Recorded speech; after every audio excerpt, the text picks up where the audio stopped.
안녕하세요. 삶의 기운을 정돈하고 복된 흐름을 여는 지지풍수입니다. 예로부터 우리 조상들은 사람이 땅을 만들고 땅이 운을 이끈다고 말했습니다. 그만큼 집안의 배치와 기운은 한 사람의 삶, 나아가 한 집안의 복과도 직결된다고 보았습니다. 특히 집에서 가장 넓고 중심에 위치한 거실은 모든 가족의 기운이 모이는 자리이자 외부의 기운이 내부로 들어와 순환하는 관문입니다. 이러한 거실의 기운이 바르게 흐르면 집안의 재물운 또한 자연스럽게 살아나게 됩니다. 오늘은 전통 양택 풍수 이론과 실생활 적용법을 토대로 재물운을 불러오는 거실 풍수 인테리어의 핵심을 하나씩 짚어드리겠습니다. 첫째, 거실 소파의 위치와 등받이 기운. 풍수에서 앉는 자리는 단순히 편안함의 문제를 넘어 기운의 흐름과 안정을 상징합니다. 소파는 반드시 벽을 등지도록 배치해야 합니다. 사람이 앉았을 때 등 뒤가 든든해야 기운이 흐트러지지 않고 머물게 됩니다. 소파 뒤가 창문이거나 통로라면 두꺼운 커튼이나 수납장으로 막아 기운이 새는 걸 방지하세요. 또한 소파는 현관문을 정면으로 마주보지 않도록 배치합니다. 현관은 외부의 기운이 들어오는 통로인데 소파가 이를 정면으로 막게 되면 재물의 기운이 머무르지 못하고 곧장 빠져나갈 수 있습니다. 가능하다면 소파는 기역자 형태로 배치하거나 거실 중앙을 향해 둥글게 배치하는 것도 기운을 감싸고 모으는 데 도움이 됩니다. 둘째, 거실 중앙은 비워야 재물이 흐른다. 거실의 중심은 기운이 맺히는 명당의 심장입니다. 이곳은 사람의 몸으로 치면 심장 혹은 배꼽과 같아 기운의 순환이 자연스러워야 합니다. 이 자리에 큰 테이블이나 무거운 가구, 수납장을 배치하면 기운이 막히고 재물의 흐름도 정체될 수 있습니다. 가능하다면 중앙은 비워두고 가벼운 원형 러그나 낮은 탁자만 두는 것이 좋습니다. 탁자 위에는 수경식물이나 재물 상징 장식품을 함께 놓으면 재물 기운을 부드럽게 순환시킬 수 있습니다.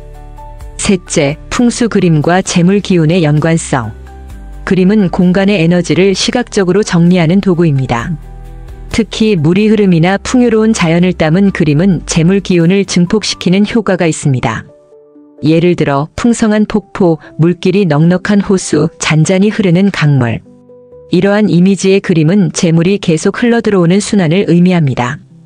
배치 방향은 동쪽이나 남동쪽이 이상적입니다.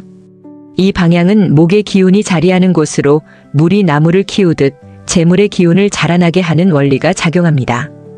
반면 사막, 황무지, 외로운 나무 한 그루, 타오르는 불길.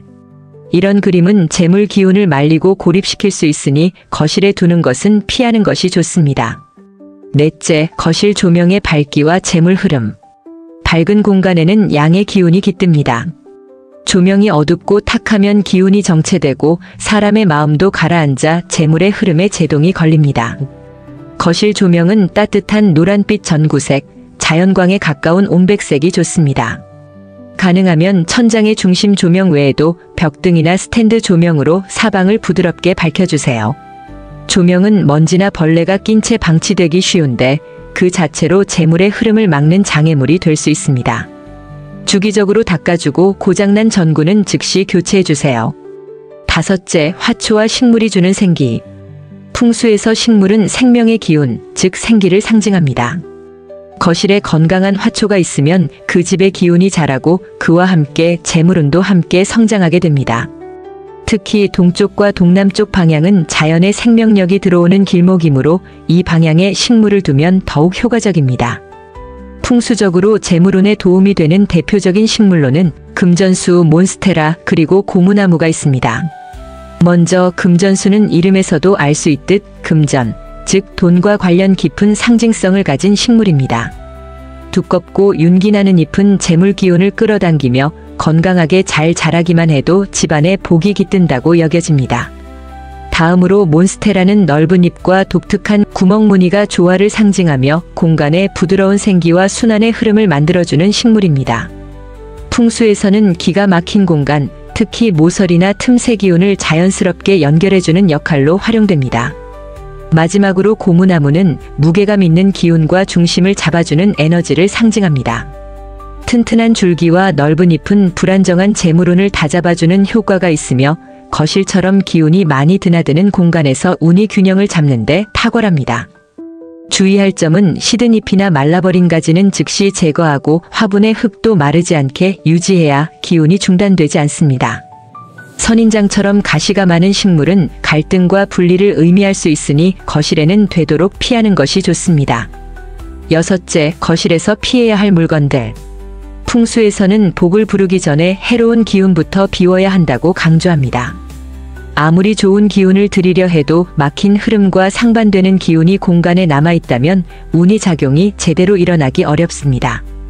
먼저 깨진 그릇이나 금이 간 장식품은 기운이 갈라지고 재물운이 분산되는 상징입니다. 작은 균열도 기운을 흐트릴 수 있으므로 이왕이면 정갈하고 온전한 물건으로 교체하는 것이 좋습니다. 또한 죽은 식물이나 말라버린 꽃다발은 생기가 끊긴 상태를 나타냅니다. 이런 물건을 거실에 그대로 두면 가족의 기운이 정체되거나 재물의 흐름이 막힐 수 있습니다. 고장난 시계도 마찬가지입니다. 풍수에서 시계는 시간과 순환의 흐름을 상징하는데 작동이 멈춘 시계는 운과 시간이 멈춘 상태를 암시하며 집안 기운이 정체되게 만듭니다. 또한 날카로운 조각상이나 칼 형태의 장식품은 공간에 보이지 않는 긴장과 분열의 기운을 불러올 수 있습니다.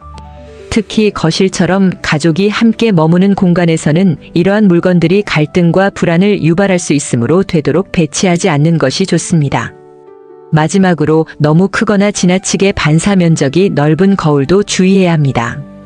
거울은 공간의 기운을 반사하고 확대하는 역할을 하는데 크기가 과하면 기운이 튕겨나가거나 산란되어 오히려 재물이 머무르지 못하고 흩어지게 됩니다. 거실은 복이 들어오고 재물이 머무는 자리입니다.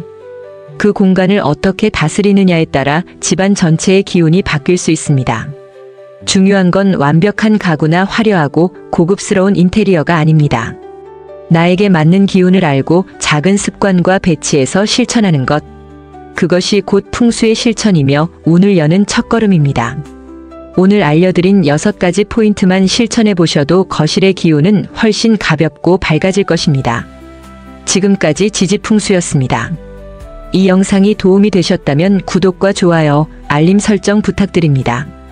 여러분의 삶에 복이 깃들길 바랍니다. 감사합니다.